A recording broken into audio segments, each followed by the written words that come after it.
지금 말씀을 나누다 보니까 이렇게 좀 예. 계단으로 좀 정리가 되는 것 같은데, 기본소득하고 토지라는 토지도 그렇고 뭐 생태 환경도 다 그런 거잖아요. 자연물로부터 나오는 어떤 그런 경제적 가치는 다 공유하는 게 옳다라는 이 생각, 이게 하나가 있고, 그게 이제 상단에 있는 생각인 것 같아요. 가치와 철학에 대한 거고. 근데 이제 홍장표 원장님이나 이승윤 교수님, 또 이제 임동균 교수님께서 계속 말씀하신 거는, 근데 지금 단계에서 할 수 있는 일이 뭐냐, 이걸 말씀하시는 것 같은데, 그 부분에서는 예컨대 보유세를 높이는 정도라도 하려면 설득할 수 있는 뭔가를 얘기해야 되는데, 그건 뭐 지역이라든지 청년이라든지 뭐 어려운 분들이 이렇게 다른 방식으로 접근을 할 수도 있겠다. 또는 뭐 참여소득 같은 방식으로 약간, 이건 기본소득제하고 좀 다른 의미로 말씀하신 것 같아요. 이승윤 교수님께서 말씀하신 게. 그런 식으로 뭔가 좀 어디에 약간 상당히 어려운 곳에 사람들이 가서 참여하는 데에 이 재원을 투입하겠다고 얘기하거나 이렇게 좀 설득을 해보자는 말씀을 하시는 것 같고, 이런 정도가 되는 것 같아요. 그래서 또 넘어가야 돼서 이 정도로 정리를 일단 하고, 다른 제안들이 또 좋은 것들이 있었거든요. 예컨대 그 이승윤 교수님 말씀하신 거하고 연결이 되는지 모르겠는데, 임동균 교수님께서는 삶의 위험과 비용을 줄이는 방안에 대해서 사실 고민을 많이 하고 있다고 사전 미팅할 때도 말씀을 주셨었는데요. 말씀을 좀 여쭤볼까요? 이게 그냥 아까 이제 그 한 가지만 덧붙이고 넘어가면, 사실 그 경로 이전성이 사실은 진짜 골치 아프게 유령처럼 계속 따라 붙는 게 뭐가 있냐면은, 사실 예전에 그 발전국가 산업화 시절에 그 국가가 제공해주는 사회복지라는 게 진짜 극히 미미하던 시절에, 사실은 정부가 이용했던 건 뭐냐면은 올라가는 집값을 사실 나중에 사람들이 노후 복지로 이제 쓸 수 있도록 이렇게 해주는. 그러니까 사실은 집값이라고 하는 게 나의 복지라고, 그 복지가 아닌 건데 사실 복지로 이제 인식하게끔 이렇게 했던 거죠. 그래서 아직도 많은 이제 기성세대들은 내가 가지고 있는 이 집 한 채는 진짜 나의 노후를 책임져줄, 이제 나의 그 사회복지 그 자체인 거예요. 그 사회복지라기보단 나의 복지 그 자체인 거죠. 그러다 보니까는 집이 가지고 있는 의미, 부동산이 가지고 있는 의미, 집값이 가지고 있는 의미가 사실 나의 근본적인 어떤 생계와 복지 그런 거에 연관이 돼 있어서, 그 부분에 있어서의 그런 경로 이전성이 앞으로도 계속 막 작동하고 있지 않을까, 그런 생각이 들었습니다. 그렇죠. 어쨌든 그리고 이제 제가 관심 있는 건, 올해 좀 플랫폼 노동자 좀 이렇게 그 연구를 하면서 좀 이제 생각이 들게 된 건데, 뭐 지금 그 정부에서 이미 2025년을 목표로 해가지고 전 국민 이제 그 고용보험, 일하는 사람이라면 모든 사람들이 고용보험의 체계 안으로 들어올 수 있게끔 지금 단계적으로, 그래서 뭐 특수고용 노동자들이나 플랫폼 노동자들도 뭐 산재보험을 받으시는 분들은 아마 올 7월부터 고용보험에 편입될 수 있게끔 된 것 같은데, 물론 이제 현실적으로 여러 가지 난관이 있습니다만, 내년이 되면 좀 더 확장이 될 거고, 예술인 노동자분들도 그 고용보험을 받게 되는 방향으로 지금 점차 확대되고 있고, 이런 그 과정이 있는데, 그전엔 이제 저희 사회보험이라고 하는 체계가 사실상 그 임금 그 근로자 및 이제 피고용되어 있는 사람들을 대상으로 하다 보니까, 뭐 특수고용자들이나 프리랜서나 아니면 자영업 하신 분들 거기 이제 커버가 안 되는, 그래서 뭐 그런 사회보험이 뭐 역진적 성격을 가지고 있다고도 이제 하시는데, 이제 그런 것들을 좀 특히 앞으로 디지털 플랫폼 노동이 점점 확대되고 다양한 그 형태의 노동들이 점차 늘어날 텐데, 뭐 그걸 뭐 액화라고 할 수도 있고, 아까 그리고 이제 2019년까지 아까 원장님께서 보여주셨던 거 보면, 뭐 시장 소득 진입의 수랑 이제 가처분 소득 진입의 수랑 이게 점차 조금 벌어지는, 그 말은 뭐냐면 국가의 재분배 기능이 그만큼 더 이제 강하게 작동을 했다라고 하는 그런 걸로도 볼 수 있는데, 사실 어떻게 보면은, 근데 이제 그 기간에 보면 또 일자리도 그렇게 많이 줄진 않았었거든요. 코로나 때 아마 지금 이렇게 됐겠지만은. 근데 그 일자리들이 아마 일자리의 질이라든가 일자리의 어떤 사람들이 근속연수가 어느 정도 되는지 보면, 그 전보다는 점점점 이제 불안정 노동에 많이 편입됐을 것 같아요. 그래서 이런 사람들을 모두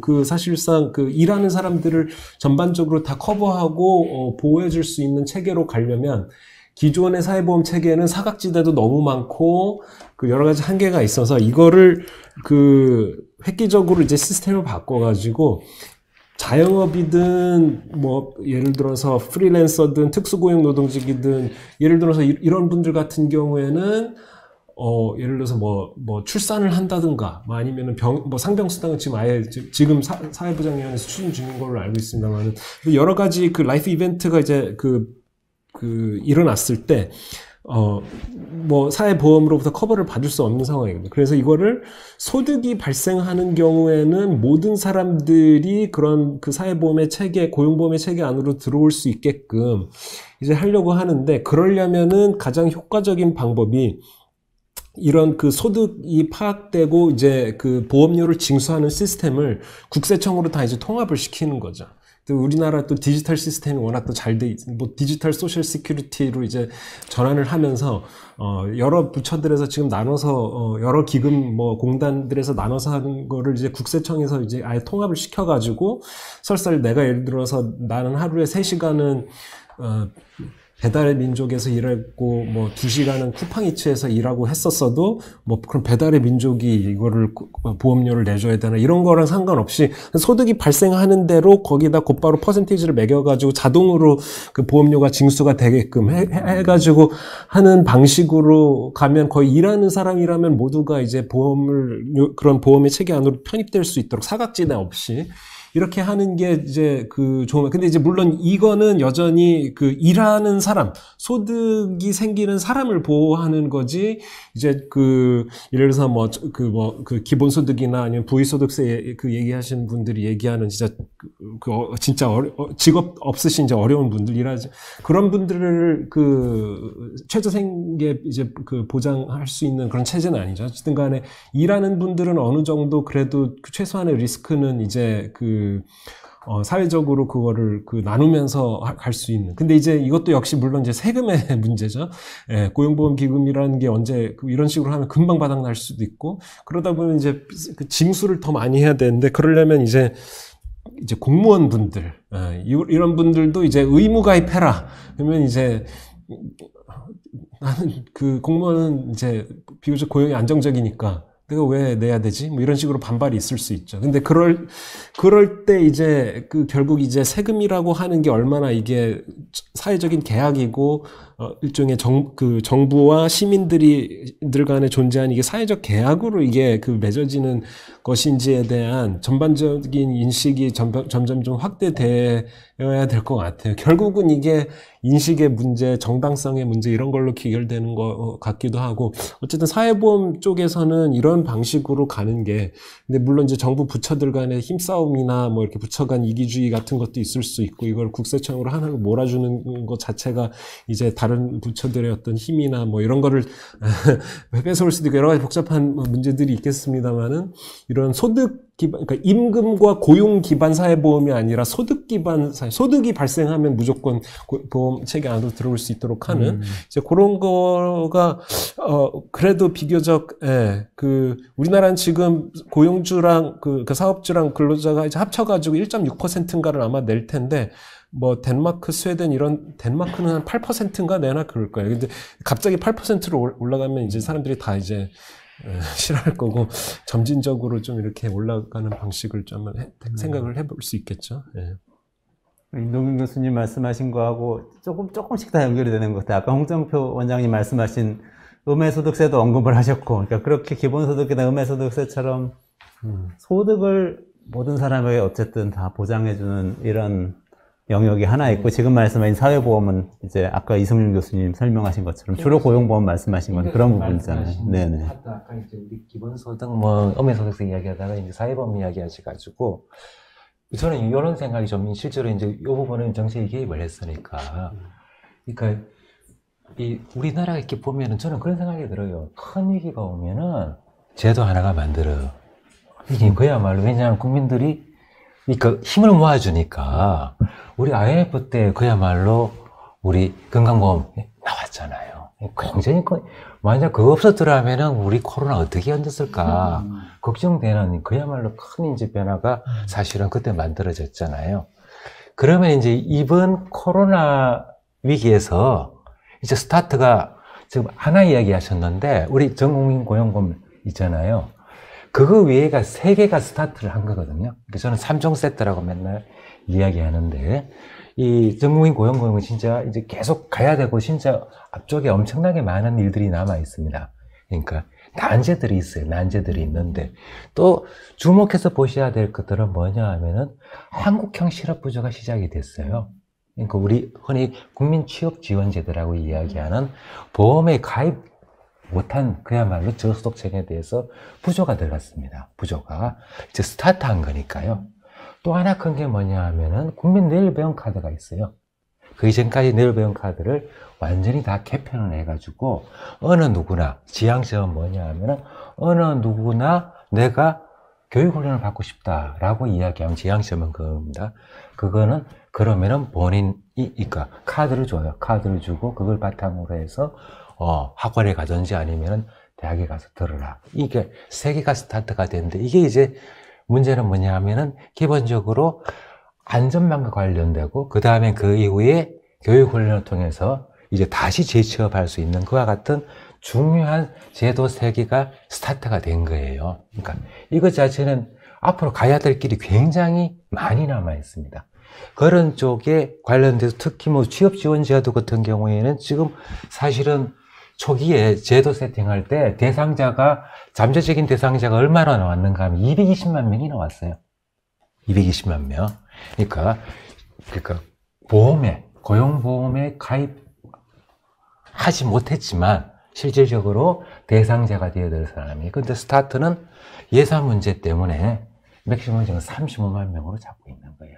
갈 길이 굉장히 이제 많이 남아있는, 사실은 이제 앞으로 만들어내서 실제로 완성시켜야 될 내용이 되는 거고, 국민내일배움 카드 역시도 여전히 빠진 데가 굉장히 많아요.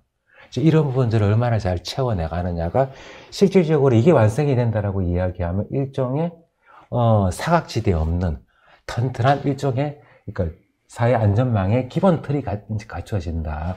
이런 이제 과제가 남아 있는 거고, 그것과 더불어서는 이제 기본소득이냐, 그 다음에 뭐 그런 문제는 또 별도의 논의라고 그렇게 좀 보여지지 않는가 싶습니다. 소득보험 관련해서 한 가지만 좀 추가로 말씀드리고 싶은 것은, 지금 사회보험 자체가 표준적 일자리를 기본으로 고용관계를 기본으로 만들어진 거기 때문에 요 노동시장에서의 변화가 그때 만들어진 복지국가 제도랑 지금 부정합이 이루어지고 있으니 이런 다양한 논의들이 있는 거고, 소득 기반으로 가자고 하는 것은 비단 우리나라에서만 있는 논의가 아니고 이제 국제노동기구라든가 여러 국제기구에서도 얘기를 하고 있는데, 지금 현재 한국에서 논의되는 것에 저는 우려하고 있는 거는 징수체계 논의가 모두 집중되어 있는 것 같아요. 그러니까 사실 소득보험에서 제일 쟁점이 되는 거는 그럼 실업자는 누구인가거든요. 언제부터 실업급여를 받을 수 있는가. 그럼 이미 지금 고용보험도 자영업도 이미 가입이 되는데 가입률이 왜 이렇게 낮은지를 볼 필요가 있는 거죠. 그러면 자영업자는 언제부터 실업자가 돼서 실업급여를 받는가. 플랫폼 노동자는 대기 타는 시간은 실업자인가 일하는 시간인가. 프리랜서 노동자는 다음 일감을 구하기 위해 애쓰는 시간은 실업 상태인가 일하는 상태인가. 요게 상당히 모호해지는 거를 충분히 반영하지 못한다고 생각해요. 실업자가 누구인가, 실직 상태가 언제부터인가, 여기에 대한 논의가 훨씬 이루어져야 될 필요가 있고, 요거 때문에 저는 1차 안전망이 훨씬 더 보편적으로 최저소득이 좀 보장되는 방식으로 가야 되고, 실업보조가 있는 것은 정말 다행인데 너무 늦었어요. 사실 우리나라 국제적으로 비교했을 때는. 근데 요거를 좀 완화하는 방식으로, 자격 조건을 완화하는 방식으로 1층이 조금 더 보편적으로 만들어져야 된다고 생각하는데, 소득보험 하나 더는 이게 소득 기반으로 가면서 취업 상태를 이제 떠나는 거잖아요. 그렇기 때문에 고용주와 피고용주의 디커플링이 이루어집니다. 그래서 기존의 고용주가 피고용주에 대해서 갖고 있던 책임과 함께 사회보험료를 같이 내주던 것인데, 요게 이제 또 형해화되는 건데, 여기에 대해서 기업과 고용주, 그 다음에 궁극적으로 자본에 사회보험에 대한 책임은 어떤 식으로 징수를 할 것인가, 어떻게 물을 것인가, 요 논의가 상당히 어렵죠, 사실은. 지금은 소득 기반으로 리얼타임 인컴 조사해서 보험료를 내게 하는 거는 사실은 징수체계 개편인데, 요게 궁극적으로 불안정한 노동자의 실업급여로 실질적으로 실현될 수 있게 하려면, 그리고 여기에 대해서 기업과 고용주의 책임도 같이 가는 방식으로 가려면 요게 같이 논의돼야 될 필요가 있다는 생각이 들더라고요. 그게 결국은 또 부의 완화, 뭐라 그럴까요? 불평등 완화에도 궁극적으로 기여하는 바가 있겠죠. 이 교수님이 조금 더 보태도 돼요? 네, 그럼요. 네. 실제로 이제 새 길을 가는 거잖아요. 근데 이제 이게 우리만 가는 길이 아니더라고요. 그러니까 코로나 맞고 난 다음에 유럽도 똑같이 사실 뭐 유럽도 완벽한 게 아니니까요. 아닌데 이제 전국민 고용보험 이런 것들이 타이틀로 프랑스도 나오고 그다음 네덜란드도 나오고 다 나오고 있어요. 다 나오고 있는데 왜냐하면 사각지대가 있으니까 특히 뭐 자영업 부분은 경기가 모호해요. 특허와 자영업자 거의 구분이 힘든 이런 상황에서 그쪽에서는 어떻게 가는가를 봤더니만은 이게 일종의 틀 자체가 바뀌더라고요. 지금 이제 보험의 형태로 보험료 방식으로는 더 이상 못 가는 거예요. 보험료 방식은 요율을 차등할 수가 없죠. 그러면은 그야말로 보험이 필요한 사람은 못 들어가는 거죠. 그 문제가 발생하니까. 그래서 이제 어쩔 수 없이 실업부조가 들어오지 않습니까? 실업부조가 들어오는데 이 실업부조는 재정을 필요로 하는 것이 되겠습니다. 그래서 무한정으로 재정을 투입할 수도 없는 그런 어떤 문제들이 발생하고 있으니까 사실은 쟁점은 두 가지죠. 하나는 소득 파악 문제이고 실시간 소득 파악 문제이고 또 하나는 재원을 어떻게 확보할 것이냐. 과연 계속해서 보험료 방식으로 갈 것이냐. 유럽은 이미 보니까 보험료 방식에서 하나씩 빠져나오더라고요. 빠져나오고 조세 방식을 아주 적절하게 잘 결합시키고요. 역시 저도 똑같이 그렇게 생각합니다. 징수체계 문제는 크게 중요한 문제가. 왜냐하면 예전에 참여정부에서 제안했었잖아요. 징수체계 문제를. 그것 때문에 안 된 거거든요. 근데 이제 과거에 이미 다 해봤고, 그게 먼저 나와버리면은, 그러면은 일할 사람이 없습니다. 그래서 이제 그런 과거의 경험들을 다 해봤기 때문에 실제로 참여정부에서 해봤던 여러 경험들, 이런 것들이 이제, 다들 기억하고 있거든요. 다들 기억하고 있어서 어떤 순서로 어떤 체계로 가느냐. 그리고 똑같이 마지막으로 저도 이제 생각하고 싶은 거는 우리 최저소득 보장은 진짜 중요하다. 바탕에 깔아줘야 됩니다. 그 최저소득 보장이 지금 국민기초생활보장제도가 너무나 낡고 현재는 맞지 않는다. 그 낡은 방식들 분명히 이제 기본소득 하시는 분들이 다 지적하시잖아요. 같이 이 최저생활소득 보전과 관련된 이 국기초의 문제점들을 좀 집중적으로 사실은 그야말로 최하층으로 깔 수 있는, 저는 그건 당연히 그야말로 근로하는 사람도 다 들어오는 일종의 뭐냐 하면은 일종의 실업부조의 기능과 같이 가야 된다고 생각을 하거든요. 그런 부분을 거의 지금 이 교수님 생각이 일치하고 있어가지고 그런 생각을 좀 덧붙입니다. 그게 보편적 기본소득제 아닌가요? 보편적 기본소득제를 예컨대 뭐 소득에 합산해가지고 과세를 한다거나 그러면은 그게 똑같은 기능을 하는 거 아닌가요? 실업부조와 뭐 최저소득과. 지금 얘기하고는 어쨌든 근로연령층이니까 보편적 기본소득은 이제 모든 국민이니까. 그렇죠. 근데 어쨌든 성격이 많이 다 있죠. 근데 이미 아동하고 노인은 있으니까 기초수에 통합하면 있다면, 되고 네. 근로연령층은 말씀하신 일종의 굉장히 넓은 실업부조 뭐 이렇게 되고 네. 필요한 경우에 본인이 그런 상황이 나왔을 때는 어떤 사람에 상관없이 다 대상이 그리고 임금이나 뭐 사업소득이 일정 수준 이상 있을 때는 그냥 크레딧으로 처리한다든지 합산해서 과세를 한다든지 이렇게 하면은 기본소득 자체가 이제 비슷해지는 거 어떤 아니에요? 1층 안전망이 될 수 1층 안전망이 있다. 되는 거 네. 아니에요? 그거는 조금 다를 겁니다, 아마. 예, 뭐, 그 부분은 뭐, 제가 저희들이 이제 그 소득특위에 있으면서 온갖 시뮬레이션을 다 해보거든요. 그럴 경우에 거의 뭐 그런 말씀들 많이 하시잖아요. 뭐, 기본소득하고, 그 다음에 뭐, NIT하고, 이런 사촌이 아니냐. 저는 사촌이 아니라고 생각합니다. 그게 어떻게 사촌입니까? 어떻게 아니죠? 철학이 다르죠. 가는 길이 다르죠. 예. 그거는 뭐 그림이 비슷하게 나온다고. 사촌끼리는 철학은 다르지만 비슷하게 생겼다는 오촌이래요. 사촌하고 철학 같은 다른 동네입니다. 예. 그건 뭐 사실은 이제 NIT 같은 경우는 가는 길이 저는 없다고 생각하거든요. 왜냐하면 철학적으로 판단하면은 NIT를 통해서 나머지 기존 제도들을 다 없애는 거잖아요. 복지하시면 되게 가능한 일이라고 생각하십니까? 기존 제도를 싸그리 다 없애는 거예요. 기존의 소득 보장, 그 다음에 사회수비까지 다 없애고 단일로 가자. 이거는 도상에서나 이제 있는 거지, 현실적으로 불가능한 거라고 생각하거든요. 반면에 이제 기본소득은 기존 제도를 놔두고 그 위에다 얹은다는 얘기잖아요. 예.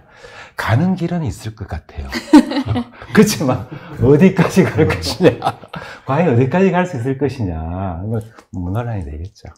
NIT도 버전이 여러 개인 것 같아요. 기본소득도 그렇고. 네. 근데 이제 저는 어떻게든 지금 생계급여 수준을 올리려면은 NIT 방식이 나을까, 기본소득 방식이 나을까, 어떤 게, 저는 이제 기본소득 방식이 훨씬 더 설득력이 있을 거라고 생각을 했는데, 잘 모르겠는 거예요. 근데 홍정표 원장님 말씀하신 것처럼, 철학이 다른데, 우리가 궁극적으로 가장 빈곤층의 사람들의 생계급여 수준이 높아지게 하려면, 마음이 급하기 때문에 어떤 게 더 빠른 길일까?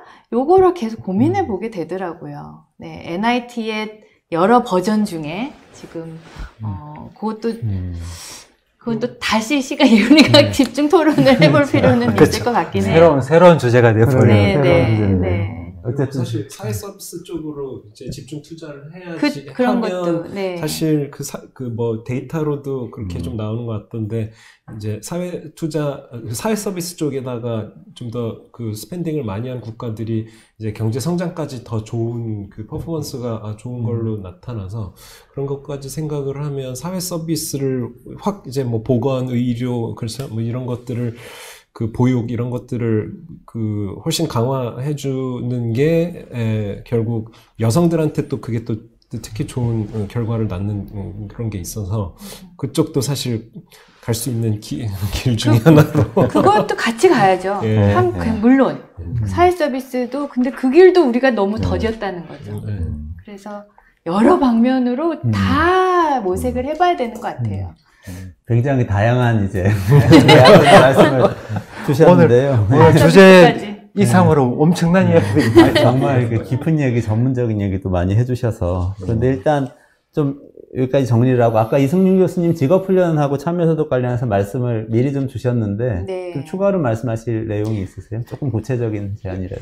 그러니까 지금 모호해지는 일의 형태, 그 다음에 한 직장에서 계속 가는 것보다는 다양한 일자리와 다양한 일을 또 한 번에 하게 되는 그런 노동시장이 펼쳐진다면은, 여기에서 어떤 숙련을 보유하는가, 그 다음에 어떤 교육을 받았는가, 이게 약간의 뭐랄까요, 사회적 자격증처럼 되는 거예요. 근데 요것도 사회 서비스의 중요한 영역인데, 공적으로 해야 할 중요한 영역인데, 이게 공적으로 이루어지지 않는다면은, 이게 방금 내일 배움 카드가 그래서 매우 중요한 거고, 보편적으로 이루어진 것도 훌륭한 방향인데, 여기 이제 진짜로 하드웨어, 소프트웨어 진짜로 이제 굴러가게 해야 되는 거죠. 이제 교육기관들이.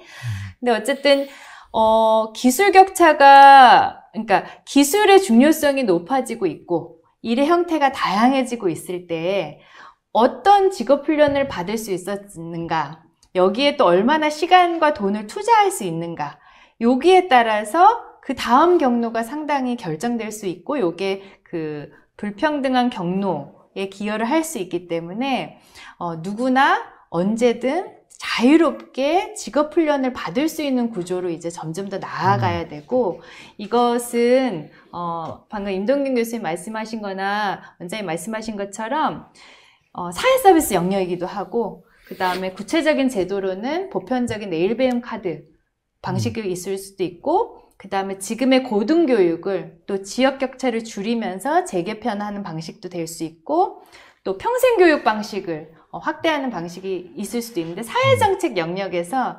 직업훈련의 중요성이 불평등과 연결되어서 논의가 상대적으로 덜 된 것 같아요. 앞으로는 더 많이 돼야 될 것 같다는 생각이 들어서 직업훈련의 그 보편성에 대해서 한번 강조해 보고 싶었습니다.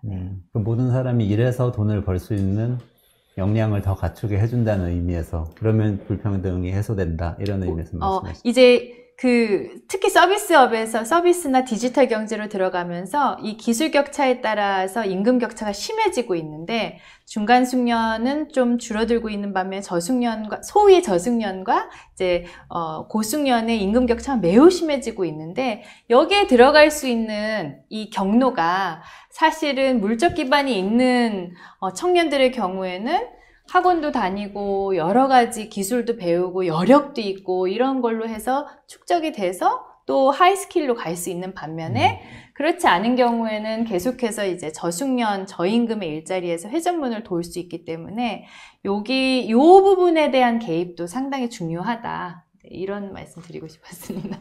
네. 지금 시간이 거의 다 됐어요. 홍장표 원장님 아까 3가지 중요한 주축들을 놓았다, 이렇게 말씀하셨지 않습니까? 네. 그럼 혹시 다음 단계로 네 번째. 해야 되는, 뭐 4번째도 좋고, 아니면 3가지가 예를 들면 다음 정부, 그 다음 정부 가면 어떻게 발전해 나갈까? 사실은 이제 현 정부에서 위기를 맞아서 관련돼서 공통점이 전부 다 국민이라는 말이 붙어요.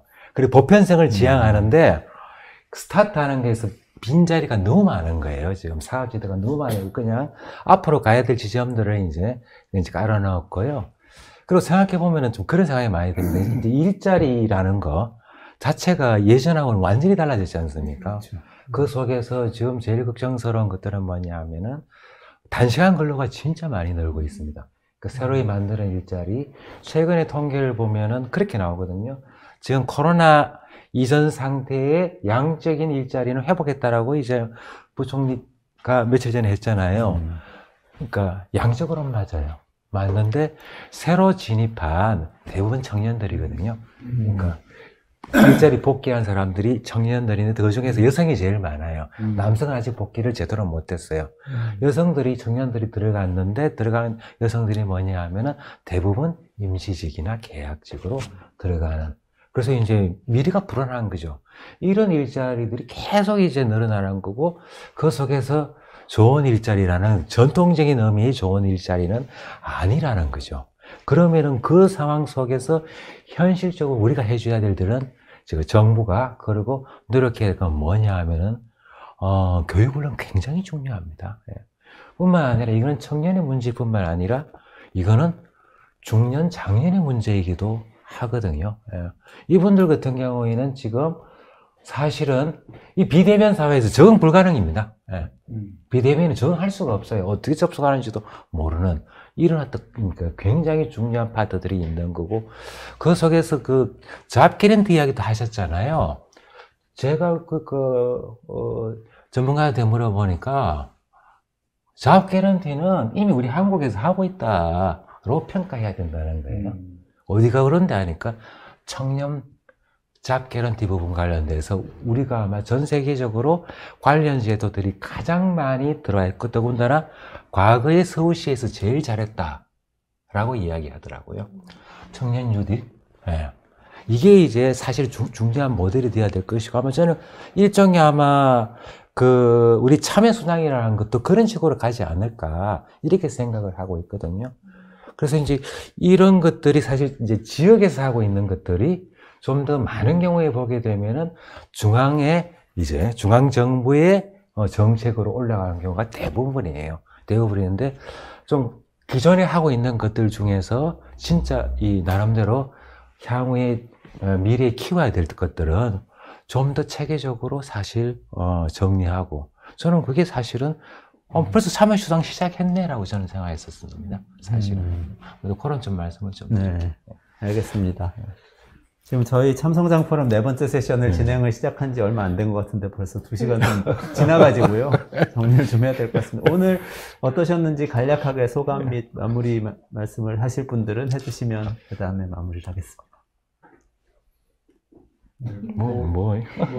네. 마지막 저는 소득 곱하기 자산이었는데 저는 이제 상대적으로 자산에 방점을 치고 여기에 나와 있는데요.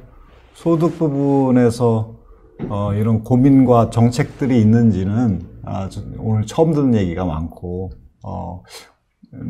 내일 배운 카드. 예. 그런 건 오늘 처음 들어봤는데 그런 노력들을 했구나. 또 그런 쟁점들이 있구나라는 걸 새로 배울 수 있었고요.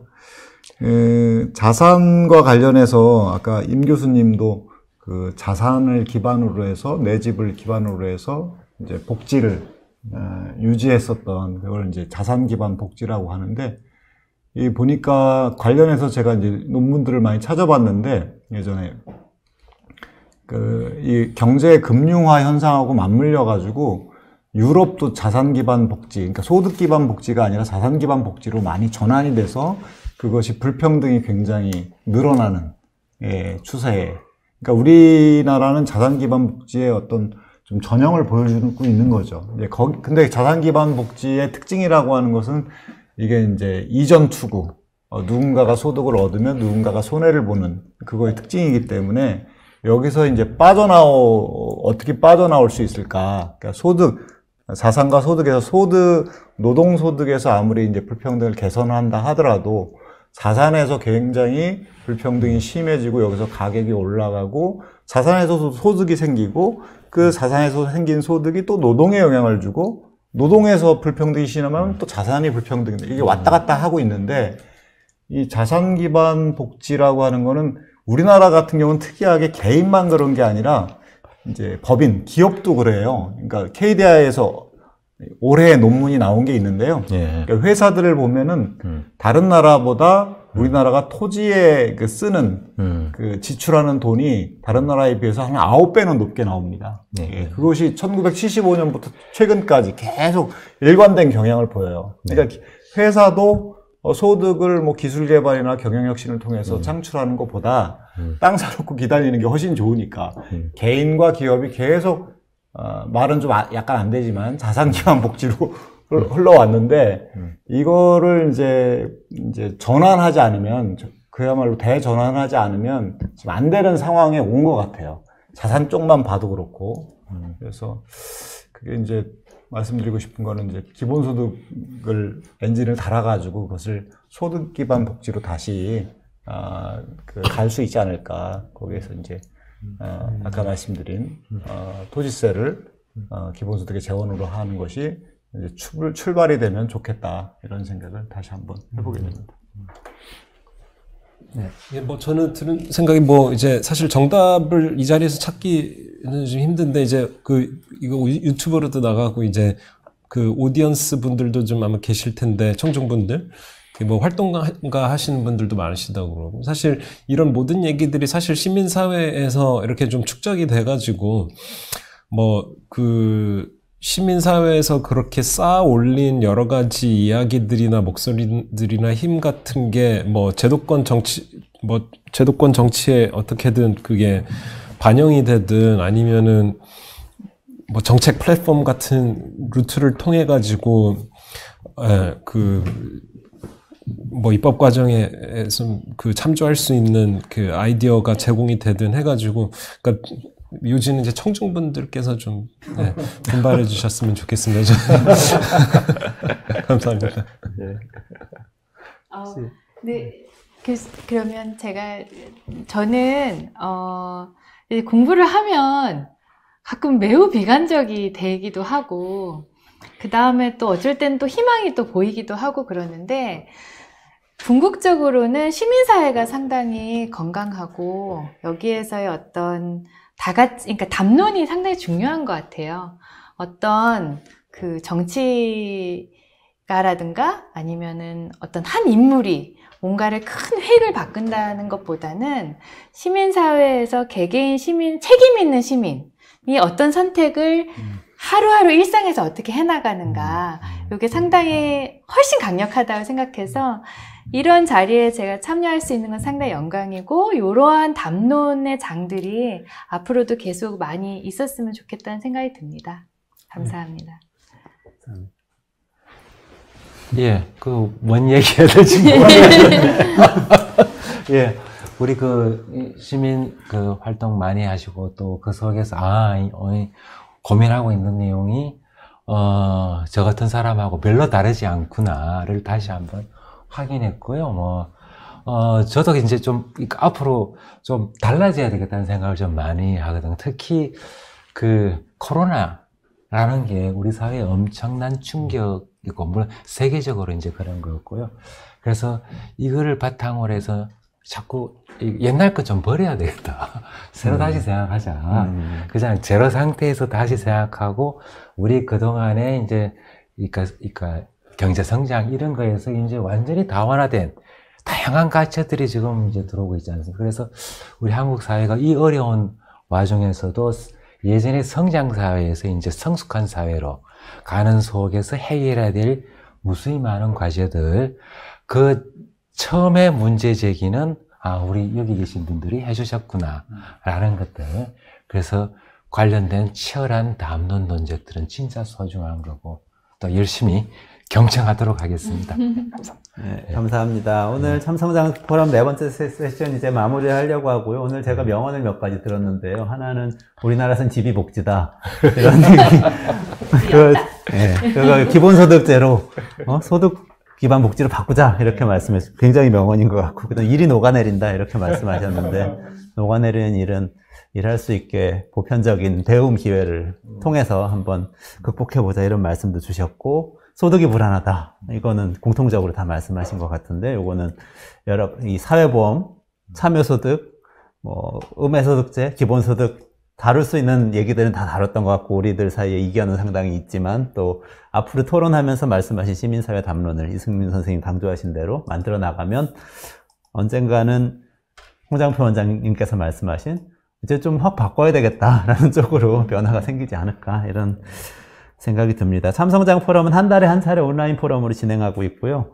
랩 2050이 주관하고 국민총행복전환포럼, 지구와 사람, 한마음평화연구재단, 희망제작소 이런 비영리 기관들이 같이 하고, 그리고 고려대 정부학연구소, 서울대 사회발전연구소, 연세대 복지국가연구센터 같은 학술 연구기관들이 같이 하는 그런 포럼입니다. 참성장, 환경, 지역 세 번 주제 다룬 다음에 오늘 경제 불평등에 대해서 다뤘고요. 요거 이제 다 모아가지고 랩 2050에서는 지표를 만들고 있어서요. 이 GDP를 보완하는 새로운 사회경제 지표인 참성장 지표 만들어서 좀 국가 정착에 참고할 수 있도록 여러 가지 활동을 펼쳐볼 예정입니다. 시청해주신 모든 분들 감사드리고요. 의견 있으시면 댓글로 주셔도 좋고, 랩 2050 홈페이지에 있는 메일로 언제든지 연락 주시면 감사히 연구에 참고하겠습니다. 감사합니다. 수고 많으셨습니다. 수고하셨습니다.